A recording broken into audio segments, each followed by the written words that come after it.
নমস্কার বন্ধুরা, দ্য রসনা কিচেনে আপনাদের সকলকে স্বাগত জানাই। আজ আমি পয়লা বৈশাখ স্পেশাল কুলফি বানিয়ে দেখাবো। খুব কম সময়ে আর অল্প উপকরণে তাড়াতাড়ি বানানো হয়ে যাবে। প্রথমে আমি একটা কড়ায় জল দিলাম অল্প একটু, তারপর আমি এখানে 1 লিটার দুধ দিয়ে দেবো। জলটা দেবার কারণ হলো যাতে দুধটা কড়ার তলায় না লেগে যায়। এবার আমি এই 1 লিটার দুধ থেকে গরম হওয়ার আগেই একটা বাটিতে 3 হাতা মতো দুধ তুলে নেব। এটা আমার পরে দরকার লাগবে, তাই আমি একটা বাটির মধ্যে 3 হাতা দুধ তুলে নিচ্ছি। খুব কম সময়ে এই কুলফি বানিয়ে ফেলতে পারবেন, একদম বাইরের দোকানের মতো। যে দুধটা আমি তুলে রেখেছিলাম সেই দুধটার মধ্যে আমি 2 চামচ কর্নফ্লাওয়ার আর 4 চামচ গুঁড়ো দুধ ভালো করে দিয়ে মিশিয়ে রাখবো। ঠান্ডা দুধেই কিন্তু এটা মেশাতে হবে, দুধ গরম হলে হবে না। খুব ভালোভাবে মিশিয়ে রাখবেন যেন কোনো ডেলা না থাকে এর মধ্যে। 4 চামচ গুঁড়ো দুধ দেবেন, তাতে ক্রিমি ভাবটা খুব সুন্দর হবে কুলফিতে। দেখুন আমি গুলিয়ে ঠিকভাবে ভালো করে গুলে রেখে দেব। এবার দুধটা গরম হবে, অন্য আরেকটা পাত্রে আমি একটা প্যানের মধ্যে এই কুলফি বানানোর জন্য 1 কাপ চিনি নিয়ে নিলাম। আমার 1 কাপ চিনি যথেষ্ট মনে হয়েছে।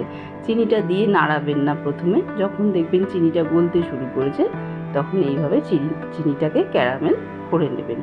খুব ভালোভাবে গ্যাসের ফ্লেমটা মিডিয়াম রেখে করে নেবেন। নিয়ে ওই যে দুধটা ফুটছে সেই দুধের মধ্যে আস্তে আস্তে এই ক্যারামেলটা ঢেলে ঢেলে অল্প অল্প করে দিয়ে সমানে খুন্তি নাড়িয়ে মেশাতে হবে দুধের সাথে। প্রথমে একটু ডেলা ডেলা হয়ে যাবে, কিন্তু তাতে কোনো চিন্তার বিষয় নেই। এরকমভাবে গোলালেই আস্তে আস্তে পুরোটাই মিশে যাবে।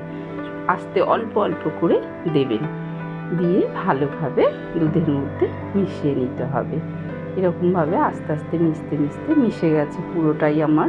এবার উঠেছে। আমি যে ঘোলটা বানিয়ে রেখেছিলাম গুঁড়ো দুধ আর কর্নফ্লাওয়ারের, সেটাও দেব দুধের মধ্যে আর অনবরত দুধটাকে নাড়াবো। দেখুন এবার কিন্তু দুধটা খুব শিগগিরই ঘন হয়ে আসবে, যেহেতু কর্নফ্লাওয়ার আছে আর গুঁড়ো দুধটার জন্য ক্রিমি ব্যাপারটাও আসবে।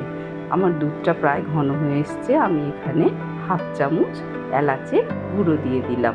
এলাচের গুঁড়োটা কুলফিতে ভীষণ ভালো, গন্ধটা ভীষণ ভালো লাগে। আপনারা যদি না পছন্দ করেন নাও দিতে পারেন। ভালোভাবে মিশিয়ে নিয়ে দেখুন যখন হাতার গায়ে এরকমভাবে আঙুল দিয়ে টানলে দেখবেন যে দাগটা হয়ে যাচ্ছে, তাহলে জানবেন আপনার কুলফির মিক্সটা রেডি হয়ে গেছে।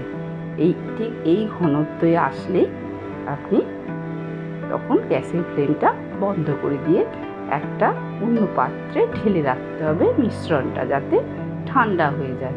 রুম টেম্পারেচারে ঠান্ডা করে নিতে হবে।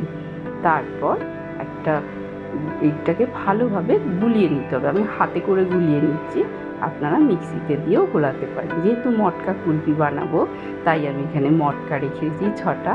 তার মধ্যে আমি কুলফির মিশ্রণটা একে একে দিয়ে ভর্তি করে নেব। দারুণ খেতে হবে এই কুলফি, বানিয়ে খেয়ে দেখবেন। দোকানের থেকে কোনো অংশে কম হবে না, খুব ঝামেলা কম, আর মনে হবে কেনা কুলফি বাড়িতে খাচ্ছেন।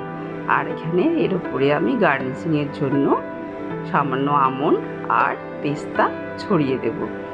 দেখুন কত সুন্দর দেখতে লাগছে। পয়লা বৈশাখের দিন এই গরমে এই কুলফি দারুণ খেতে লাগবে। এবার আমি মটকাগুলোকে একটু ফয়েল পেপার দিয়ে মুড়িয়ে দেব। আর এই ফয়েল পেপার মোড়ানোর পর আমি এর ওপর একটা লাল শালু দিয়ে আটকে দেব। লাল শালুটা দিলে দেখতে সুন্দর হবে, দোকানের মটকার মতোই লাগবে। এটা আপনি নাও দিতে পারেন চাইলে। আমি এটা লাল শালু দিয়ে সুন্দর করে মুড়িয়ে দিয়েছি। দিয়ে এইভাবে প্রত্যেকটা হাঁড়ি আমি মুড়িয়ে নেব। আপনাদের যদি আমার ভিডিওটা ভালো লাগে লাইক করবেন, কমেন্ট করবেন আর চ্যানেলটাকে সাবস্ক্রাইব করে অবশ্যই আমার পাশে থাকবেন। আমি যে আরও বাকি ঘন্টা আছে এটা আমি একটা গ্লাসের মধ্যে ঢেলে নেব, নিয়ে তার উপরেও সেই একইভাবে পেস্তা আর আমন্ড ছড়িয়ে দেব। দিয়ে ফয়েল পেপার দিয়ে মুড়িয়ে আমি এটাকে ফ্রিজের মধ্যে ওভারনাইট রেখে দেব। 8 ঘন্টা আপনাদের রাখতেই হবে। ডিপ ফ্রিজে রেখেছি। দেখুন সারা রাত্রি রাখার পর আমি বের করেছি, এটা খুলে দেখাচ্ছি আপনাদের সামনে। দেখুন দেখতেও যেমন সুন্দর হয়েছে, খেতেও তেমন অপূর্ব হয়েছে। এটা করে আপনারা খেয়ে দেখবেন, দারুণ ভালো লাগবে। দেখুন প্রত্যেকটা হাঁড়ি কি সুন্দর জমে গেছে, আর এটা খেতেও সুন্দর হয়েছে। আমার ভিডিওটাকে প্লিজ লাইক করবেন। এবার আমি গ্লাসটা খুলে দেখাচ্ছি। আপনারা যে কোনো পাত্রেই করতে পারেন, গ্লাসটা ঠান্ডা তাই হাতে একটু করে নিয়ে নেবেন এইভাবে দিয়ে। এবার আমি গ্লাসটাকে একটা বাটির মধ্যে ঢেলে দেব। দেখুন কি সুন্দর জমেছে কুলফিটা। এটা কাঠ কুলফি কেটে কেটে আমি আপনাদের সামনে দেখাচ্ছি। কেটে এবার আমি এটা পরিবেশন করব ওই আমন্ড আর পেস্তা ছড়িয়ে। দেখুন কত সুন্দর লোভনীয় দেখতে লাগছে, খেতেও খুব ভালো হয়েছে। কি কম সময়ে কত সুন্দরভাবে কুলফি বানিয়ে ফেললেন বাড়িতে, আর কেউ বুঝতেই পারবে না যে বাইরে থেকে কেনা না বাড়িতে। তাই সকলে খুব আনন্দে থাকবেন, ভালো থাকবেন। ধন্যবাদ।